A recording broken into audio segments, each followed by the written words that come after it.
Target ang mga masiselang isyu ng lipunan na sangkot ang ilang mga ahensya ng gobyerno at mga personalidad. Hihimayin ang iba't ibang mga isyu, balita at usapin. Puntirya ang mga tiwali at ilalantad ang mga mali sa pamahalaan. Walang sasantukin. Tamaan na ang tamaan. Kung salot ka sa bayan, sapul ka ni Rex Cayano sa Target On Air. Nako, napakarami po natin mga nakikinig dyan sa Caloocan City. At siguro mamaya isa-isain po natin yung mga komenta mula ho sa 0927-861-1921. Ang opisina po ng DCME nandyan po sa 18th floor ng Citra Building, San Miguel Avenue, Ortigas Center. Dyan po sa Pasig City, ha? Kayo'y nakikinig sa Target On Air. Target On Air. Ito, magandang pag-usapan at kanina pa ho tayong mga nakakatanggap po ng text. Mula po dyan sa Caloocan City o dyan po sa NCR. Ito, nasa linya ng ating komunikasyon. Alam nyo, kahapon pa ho namin pinag-uusapan to dyan sa Comelec, ha? Ating kausapin na si former Congressman Egay Erice. At magandang umaga po, Congressman. Kayo po ay nagpadala po ng sulat sa tanggapan po ng Comelec. Congressman, magandang umaga po. Magandang umaga, Rex. Kong, at pwede niyo po bang i-share sa ating mga tagapakinig ano po nilalaman po ng sulat na dinala niyo po sa kahapon po ba yan, Congressman? Yes, kahapon, Rex. Pwede niyo bang i-share ano ba nilalaman yung sulat na yon? Well, alam niyo naman na matagal ko na pong binabatikos yung 18 bilyong kontrata ng Comelec sa Miro Systems. Hindi lang dahil ito ay nakita ko na masyadong overpriced. Apa. I think yung makina na binibenta sa atin, tingin ko hindi magkakahalaga na 50,000. Binibenta sa atin ng 150,000 sa 120,000. Apa. Ang diferensya niyan mga nasa 12 billion. So, yan yung sa naghihirap nating bayan, sa laki ng utang natin, sa taas ng bilihin, masasayang lang yung nauutangin din naman natin yan, yung bilyon-bilyon piso. So, nakita ko napakaraming red flags nitong Miro. Ito ginagamit lang sa mga dictatorial governments.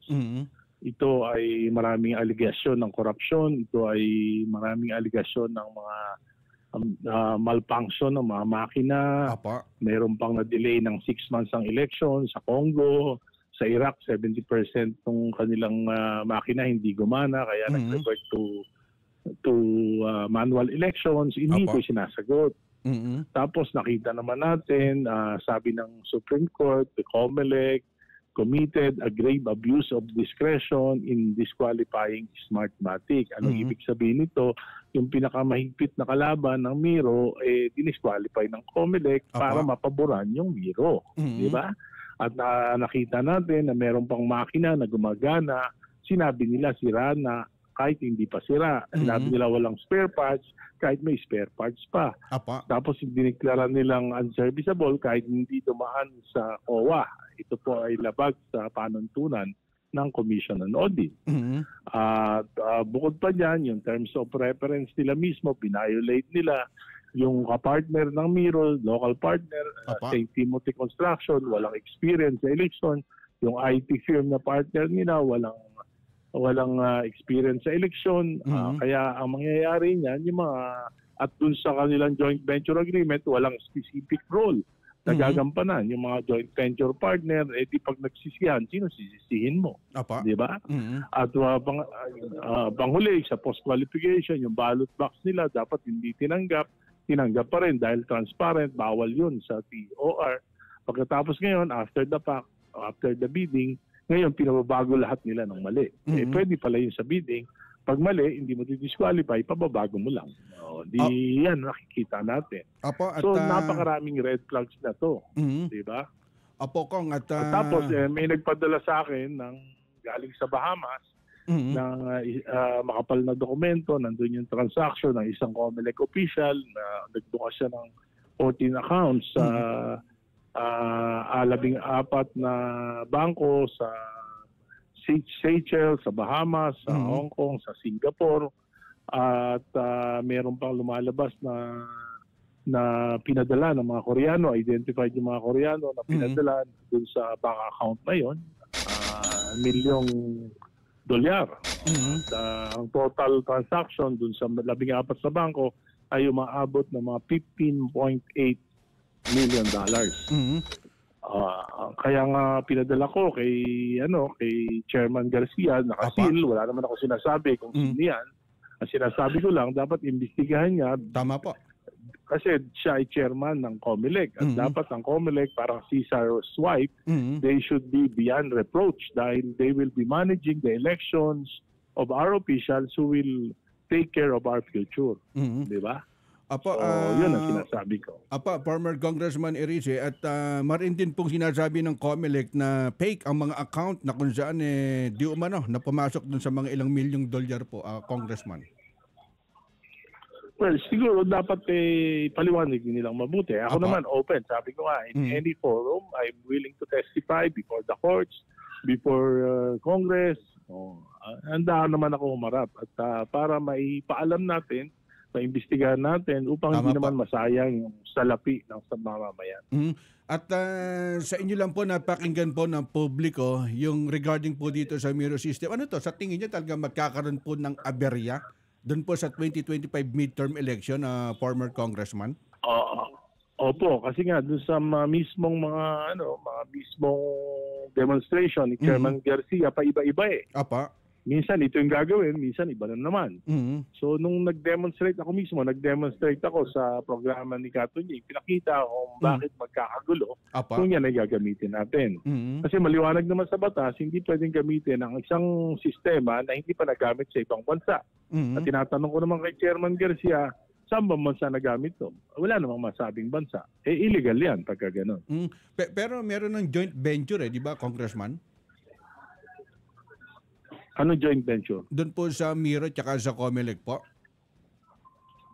Hindi po. Ang joint venture, yung Miro, yung St. Timothy at yung isang IT firm.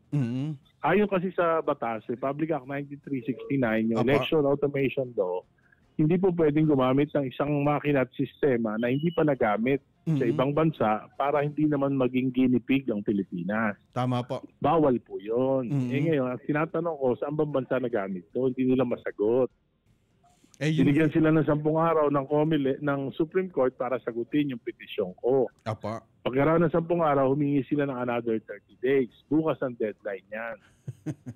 Ibig sabihin, hindi maipaliwalag sa publiko po to, Congressman. Kumbaga, nagbigay na ng deadline. Kumbaga, may extension na ulit. Hindi natin alam. Bukas, hintayin natin yung sagot nila para kung ano may sagot nila, ako naman ay makasagot nila. Pero ang depensa ng kampo ng mga COMELEC, parang demolition job sa kanila? Sila po nagde-demolish sa sarili nila kasi sabi ng Supreme Court, they committed a grave abuse of discretion. Bakit nila abusuin yung kapangyarihan nila kung wala silang mali siya? Tama po. Kumbaga, napakasimple lang. Kumbaga, ipaliwanag nila sa publiko. Opo.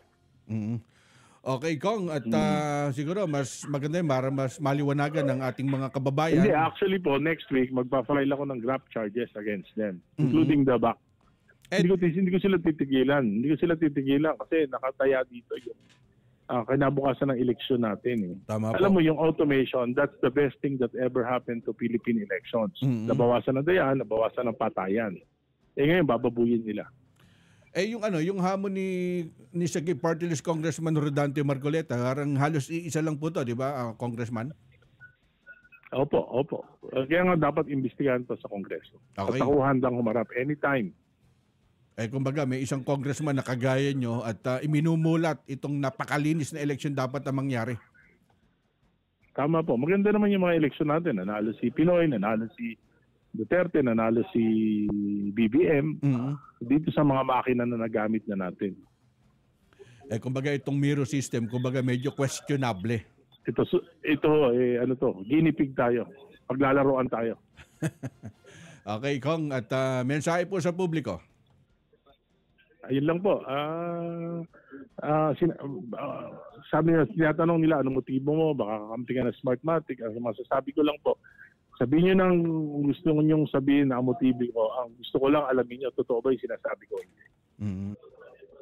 Okay, salamat po, former Congressman Egay Rice. Ingat po palagi, Kong. Salamat po. Yan ang tinig, mga kaibigan, ni former Congressman Egay Rice. At napakaganda yan, kumbaga maidepensa, maipaliwanag agad ng kampo po ng COMELEC. At hindi biro. Itong aligasyon na to. At yung grupo po ng Lente, di ba kahapon dinalakay po natin. Kumbaga madudungisan. Kailangan maipaliwanag, maiayos ng COMELEC itong mga ipinupukol po sa kanila. Ang ating Panatilihing masaya ang paglilibang, magtakda na oras at limitahan ang gastos sa paglalaro. Huwag magsugal kung nalulungkot. Huwag hayaang makasira ng buhay at pamilya. Para sa impormasyon ukol sa responsible gaming, tumawag lamang sa hotline number 02-8404-0171 o bisitahin ang www.casinofilipino.ph. Isang mensahe mula sa PAGCOR. Gambling is for 21 years old and above only. Keep it fun. Game responsibly.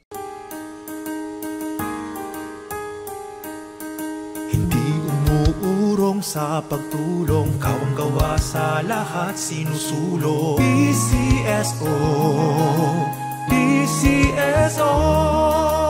Hindi umuurong sa pagtulong ang PCSO.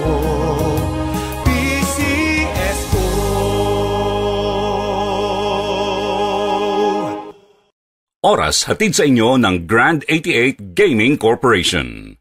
Ang bahaging ito ay hatid sa inyo ng Philippine Rural Electric Cooperatives Association Incorporated. Sa PhilReca, protektado ka. Sumainyo ang isa na namang makabuluhang edisyon ng Target On Air. Kasama si Rex Kayanong. Abangan muli bukas alas 3 hanggang alas 4 ng hapon. Kung salot ka sa bayan, ikaw ang isusunod ni Rex Kayanong na Target On Air. Nangunguna sa balita, impormasyon, musika, komentaryo at serbisyo publiko. Ito ang DZME 1530. Una sa kanan, ang himpilang may paninindigan.